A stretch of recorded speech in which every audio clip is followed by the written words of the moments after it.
우리 하나님의 말씀은 열왕기하 25장 27절에서 30절입니다. 열왕기하가 이제 끝납니다.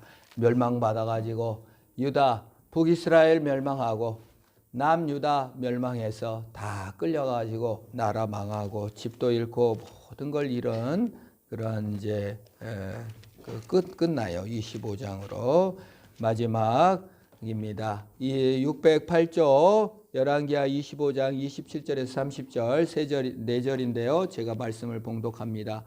유다의 왕 여호야긴이 사로잡혀 간지 37년 곧 바벨론의 왕 에올무로다시 즉위한 원년 12월 그달 27일에 유다의 왕 여호야긴을 옥에서 내놓아 그 머리를 들게 하고 그에게 좋게 말하고 그의 지위를 바벨론에 그와 함께 있는 모든 왕의 지위보다 높이고 그 죄수의 의복을 벗게 하고 그의 일평생에 항상 왕의 앞에서 양식을 먹게 하였고 그가 쓸 것은 날마다 왕에게서 받은 양이 있어서 종신토록 끊이지 아니하였더라. 아멘. 이스라엘 백성들, 유다 백성들 다 잡혀가가지고 바벨론 수도에 갔어요. 왕도 감옥에 갇혀서 정말 감옥에서 37년.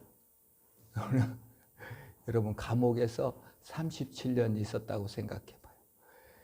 1년만 있어도 얼마나 감옥살이가 힘듭니까? 거기서 그냥 눈 뽑히고 정말 그 쇠사슬 고랑에 끌려가서 37년을 감옥에서 그래서 얼마나 고향을 그리워했겠습니까? 집을 잃고 포로로 잡혀가서 감옥에 있었던 삶이 이스라엘의 삶이고 유다의 삶입니다. 죽은 사람도 있습니다. 노예들도 많이 생겼습니다.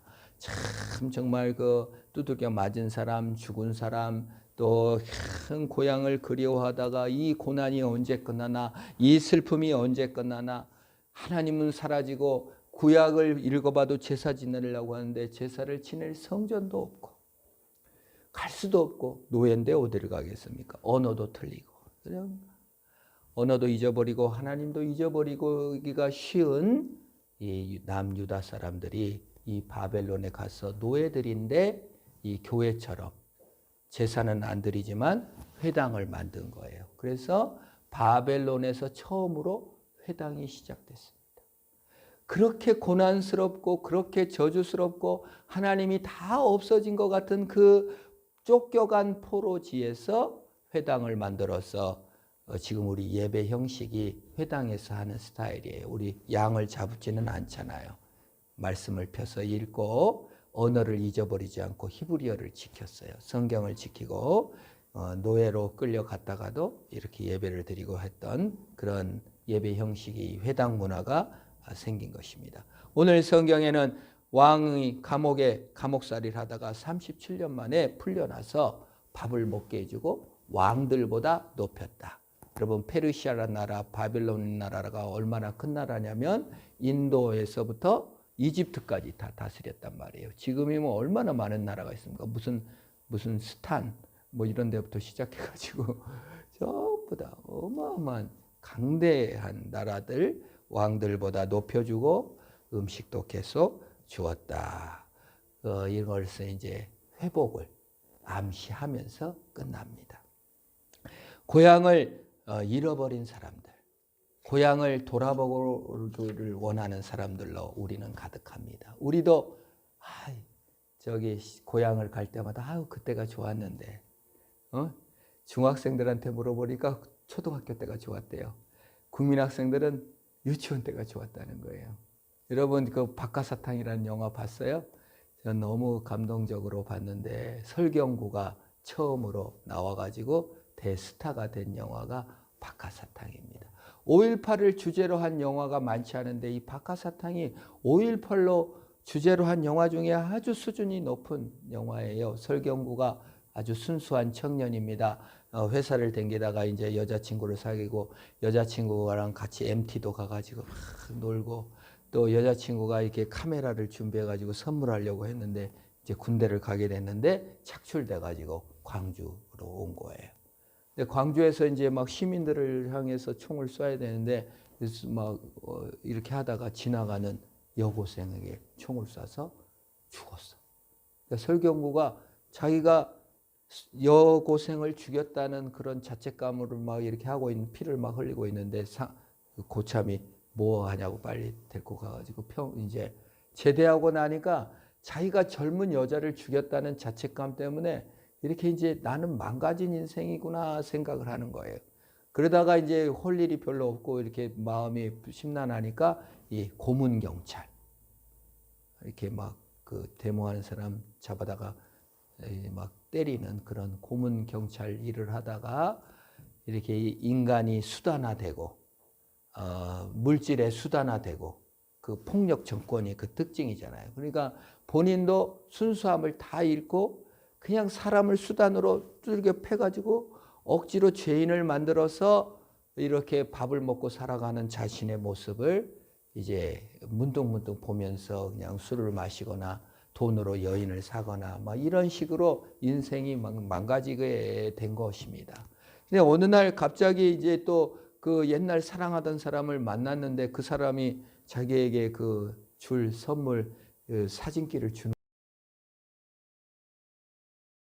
그러면 정말 순수한 사람이라면 이거를 몇십 년이나 보관해서 나를 줬구나 했을 텐데 그 술 사 먹으려고 그걸 별로 이제 카메라 필카가 별로 값어치가 없잖아요.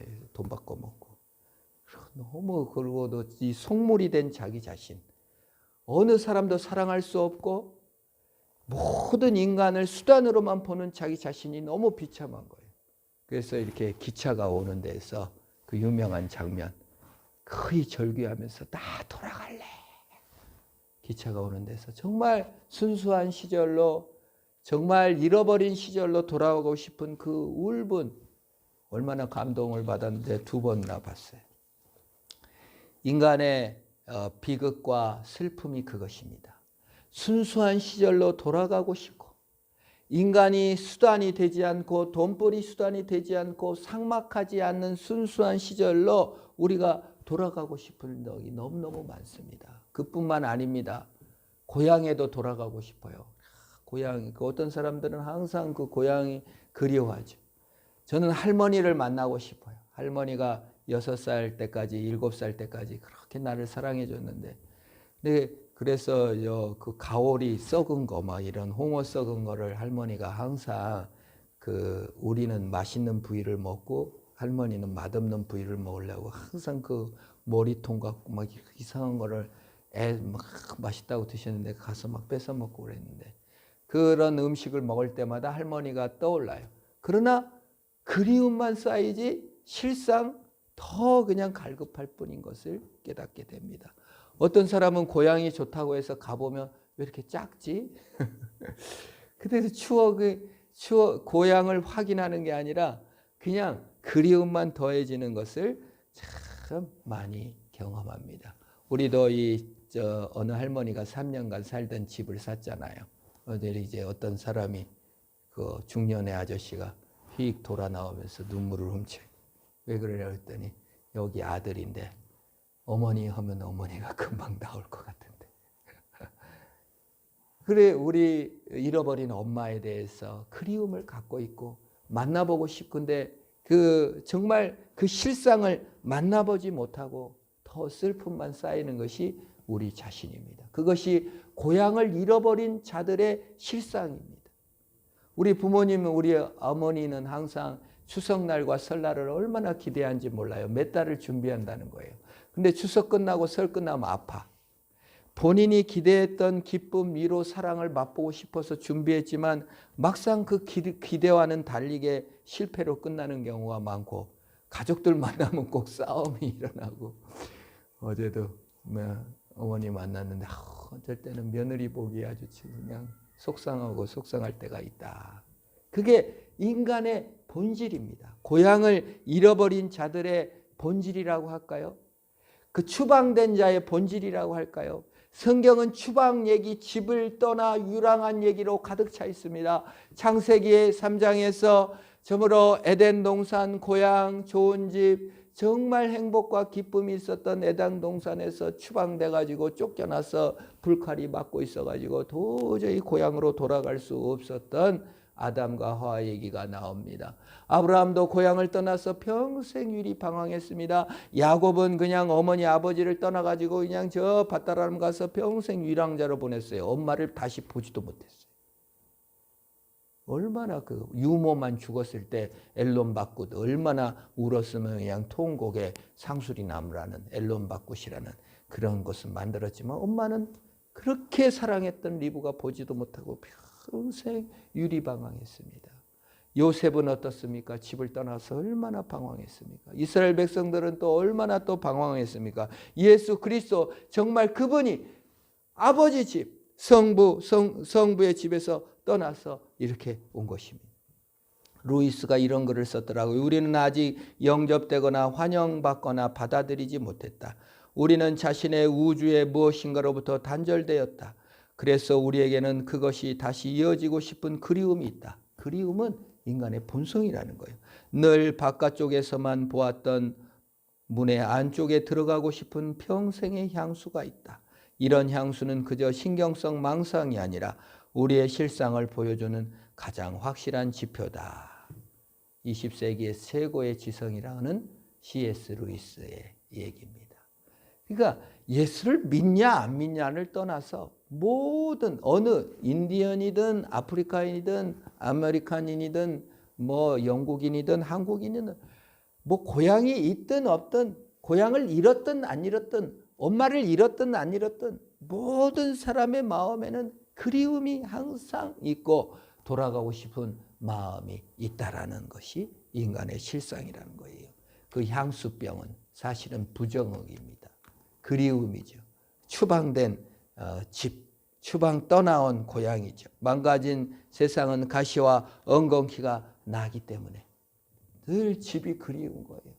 성공, 쾌락, 행복만을 추구하는 현대 문화생활 속에서 고난이 왔을 때 우리는 성공에 너무 길들여져 있기 때문에 성공하지 못하면 지금 어떤 시대보다 지금은 향수를 그리움이 가득하고 소외가 가득하대요. 학자들이. 왜? 지금 21세기 세계는 성공이 최고인 거예요. 쾌락이 최고인 거예요. 행복이 최고인 거예요. 고난에 대해서 너무 대비가 안 된다. 군대에서 이구동성으로 얘기가 뭐냐면 젊은 애들이 너무 심약하다는 거예요.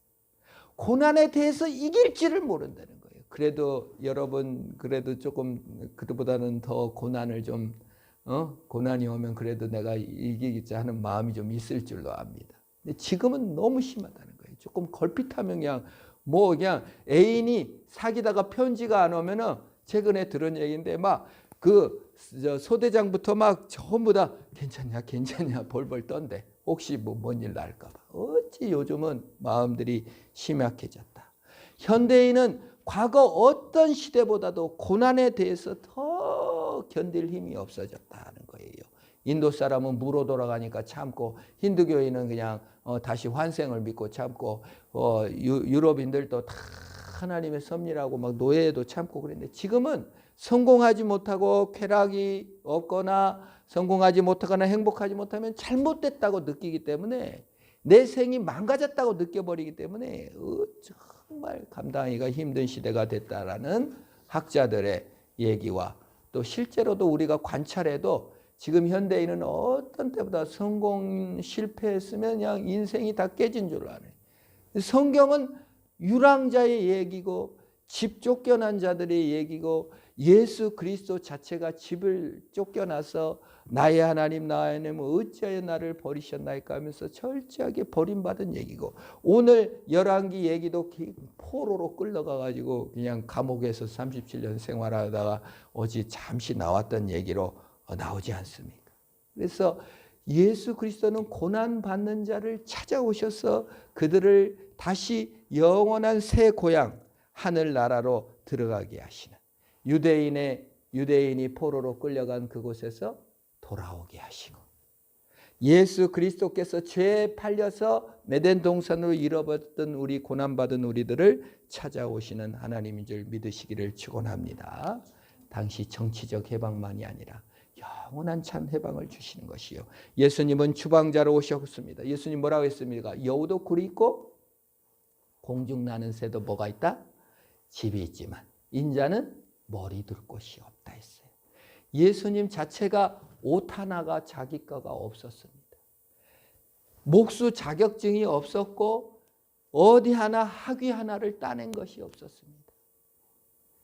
마지막 죽는 순간에도 옷을 병사들이 제비 뽑아 나눠 가졌습니다.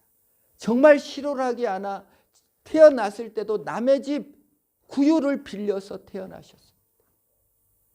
그리고 영문 밖에 끌려가 죽으심으로 말미암아 완전한 버림받음, 그 그리운 정도가 아니라 내 외로운 실상 정도가 아니라 완전히 버림받아 나의 하나님 어찌하여 나를 버리셨나이까. 성부 하나님께 완전히 외면당하고 완전히 추방당하는 느낌을 가지시고 죽으심으로 말미암아 우리가 에덴에서 추방된 우리를 건져주신 줄 믿으시기를 축원합니다.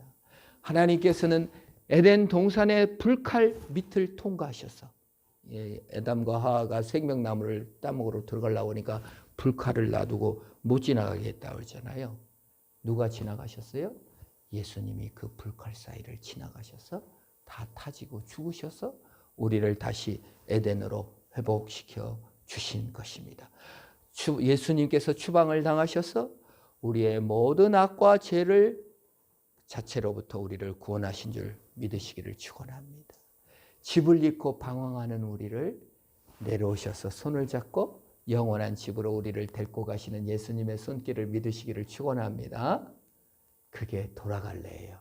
성공으로 돌아갈래, 기쁨으로 돌아갈래, 행복으로 돌아갈래가 아니라 예수 그리스도의 손을 잡고 영원한 집, 하늘나라로 우리는 가는 것입니다.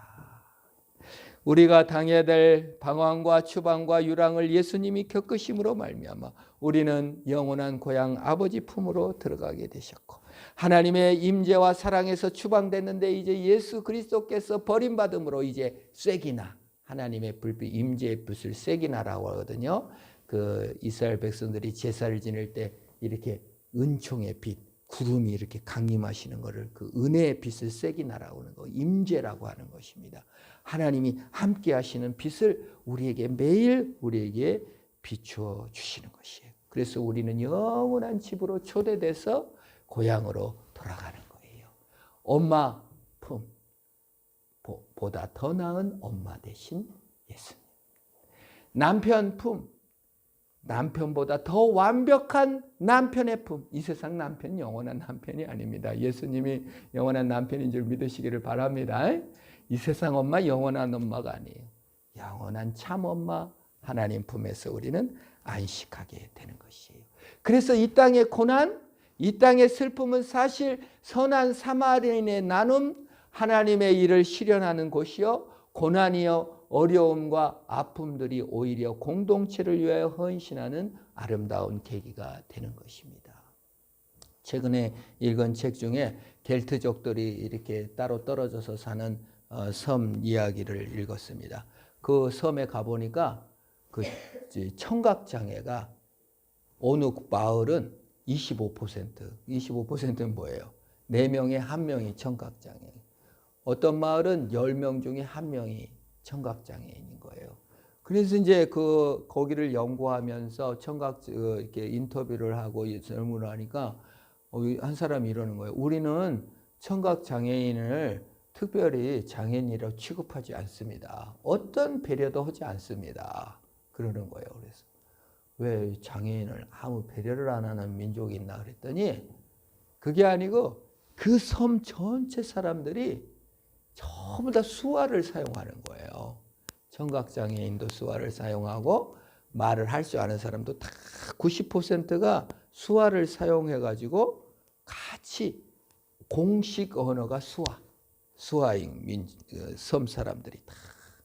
그래서 오히려 말을 안 하는 대신 멀리서도 이렇게 수화로 하고 때로는 그 절벽 밑에 있는 사람에게 그 위험 신호를 보낼 때 소리는 파도 소리입니다. 안 들리는데 이렇게 수화로 해서 다 통하는 그런 것을 발견을 한 거예요. 그들은 장애인을 특별하게 느끼지 않고 오히려 그 공동체, 그 고난을 공동체를 전부 다 감싸 안고 모두 다 수화를 사용함을 통해서 장애인들이 아무도 그 청각장애인들이 내가 청각장애를 가졌고 불편했다고 느낀 사람이 한 명도 없어. 그 마을에. 어떤 청각장애인도 내가 배려 대상이라고 생각한 사람이 하나도 없어요. 오히려 모든 사람들이 이렇게 공동체를 함께 고난을 나누는 것을 발견한 것입니다. 이것이 진정한 어떤 의미에서 나눔과 희생과 고난이 주는, 아픔이 주는 공동체 유익, 이게 정의의 실현의 장이고 예수님이 말하는 정의의 장이기도 합니다. 정의란 무엇입니까? 선한 사마리아인이 아픈 자에게 자기 것을 나눠주는 것. 다 어떤 의미에서 모두 다 아픈 자입니다. 그걸 나누는 공동체의 모습을 보여주는 것이에요. 그래서 우리가 예수 그리스도 집으로 추방된 자리에서 행복동산으로 와서는 더 이상 불편할 뿐이지 그것이 내가 잘못한 게 아닌 거예요. 더 이상 배려의 대상이 아니에요. 나눔이에요. 공동체로 함께 들어오는 대상입니다. 우리가 어려운 자와 함께 나누면 공동체성이 늘어나고 오히려 청각장애인들의 수화를 통해서 그들의 문화가 더 발전했고 의사소통 양이 더 늘어났다는 거예요. 일할 때 수화로 다 얘기할 수 있으니까. 우리가 그것이 남을 도와야 되고 헌신해야 될 이유입니다. 그걸 통해 우리의 소통의 장이 늘어나는 것이며 우리에게 향하신 하나님의 공동체 뜻을 발견케 되는 계기인 거예요. 그래서 그 청각장애인이 나는 어쩌다 청각장애로 태어났을까? 이렇게 느끼지 않는다는 거예요. 우리도 마찬가지입니다. 예수 그리스도를 믿고 복음의 영광을 체험하며 어쩌다 이렇게 태어났나가 아니라 하나님의 선한 뜻이 있는 것이고 복음의 영광을 발견하고 그 불칼 밑에 지나가신 예수 그리스도의 은총만 높여 나가는 것이에요. 그래서 이 부적응과 도태되고는 고난을 통해서 이 잃어버린 유랑세월을 통해서 오히려 하나님께 영광을 돌리게 되는 저와 여러분, 추방된 자리에서 영원한 예수 그리스도의 추방당하심으로 인하여 다시 에덴을 회복하며 에덴의 회복을 확장해가는 저와 여러분 되기를 주의 이름으로 축원합니다. 우리 합심으로 한번 기도하겠습니다. 반주 부탁드리고요. 잃어버린 에덴을 회복하게 하옵시고 이제 에덴에 들어와서 나의 어떤 부족함이 부족으로 보이지 아니하며 오히려 선교의 기회요 공동체 확장의 기회가 되며 천국을 경험하며 천국을 확정하는 내가 되게 하옵소서. 나눔과 섬김으로 천국을 확장하고 경험하는 내가 되게 하옵소서. 이 망가진 노예 생활과 이 망가진 유랑 생활에 나를 맡기지 아니하고 나를 위해 유랑 생활과 노예를 감당하신 예수 그리스도의 은총을 맛보게 하시고 나눔과 섬김으로 천국을 확장하는 자 되게 하옵소서. 오 하나님, 내가 그리 되게 하옵소서. 우리 합심으로 한번 기도합니다. 하나님 아버지, 주님께서 유랑당하시고 주님께서 추방당하시고 주님께서 아버지 노예 생활을 겪으심으로 인하여 나에게 천국을 맛보게 하시니 감사합니다. 이제 내가 더 이상 그리워하고 외로워하고 노예로 매여 아버지 하나님이여 참으로 한없는 그리움 속에 있는 자가 아니라 예수 그리스도께서 주시는 천국을 맛보고 그 은혜로 사는 내가 되게 하여 주시기를 간절히 빌고 소원합니다. 우리 주변에 강도 만난 사람들을 아버지 나눔과 섬김을 통하여 천국을 확장하고 경험해 나가는 내 자신이 되게 하옵소서. 더 이상 나를 연민으로 보지 않고 하나님의 위대한 계획 속에 있는 것으로 인하여 만족하고 하나님께 영광을 돌리는 내가 될 수 있도록 오 하나님, 그러한 자가 되게 하시고 그러한 나눔과 섬김을 통하여 맛본 천국을 확장해 나가는 내 자신이 될 수 있도록 오 하나님 아버지 지켜주시옵소서. 새롭게 하여 주시옵소서. 아버지 그리스도 안에 참된 자유와 아버지는 이웃과의 참된 자유를 맛보고 누리는 내 자신이 되게 하여 주시옵소서. 오 하나님 함께하여 주시옵소서. 하나님 감사합니다. 천국에서 추방되어 이 땅의 그리움과 허무함과 방황 속에서 부적응과 원망과 상처 속에서 괴로운 나날을 보냈던 나를 위하여 이 땅에 오셔서 주님께서 추방당하시고 주님께서 영문 밖에 끌려가셔서 대신 유리 방황하면서 죽어주심으로 인하여 나를 다시 천국을 맛보게 하시고 다시 영원한 생명을 얻게 하신 하나님 감사합니다. 이제 그 천국을 맛보았으니 나눔과 섬김으로 천국을 확장해 나가게 하여 주시옵소서. 내 불편했던 것이 도리어 복음의 영광을 나타내는 계기가 되게 하시고 나의 불편함이 오히려 소통의 계기가 되는 역사가 있게 하시고 나의 불편함이 오히려 헌신함의 계기가 되어 천국을 확장해 나가고 천국을 이뤄가고 정의를 실현해 나가는 내 자신이 되게 하여 주시옵소서. 오 하나님, 그러한 그 행복의 길을, 그러한 천국의 확장의 길을 내가 걷도록 힘주시고 새롭게 하여 주옵소서. 예수님의 이름으로 기도합니다. 아멘. 우리 함께 주님께서 가르쳐 주신 새로 번역된 주기도문 의미를 생각하며 마치겠습니다. 예배를. 하늘에 계신 우리 아버지, 아버지의 이름을 거룩하게 하시며 아버지의 나라가 오게 하시며 아버지의 뜻이 하늘에서와 같이 땅에서도 이루어지게 하소서. 오늘 우리에게 일용할 양식을 주시고 우리가 우리에게 잘못한 사람을 용서해 준 것 같이 우리 죄를 용서해 주시고 우리를 시험에 빠지지 않게 하시고 악에서 구하소서. 나라와 권능과 영광이 영원히 아버지의 것입니다. 아멘. 수고하셨습니다.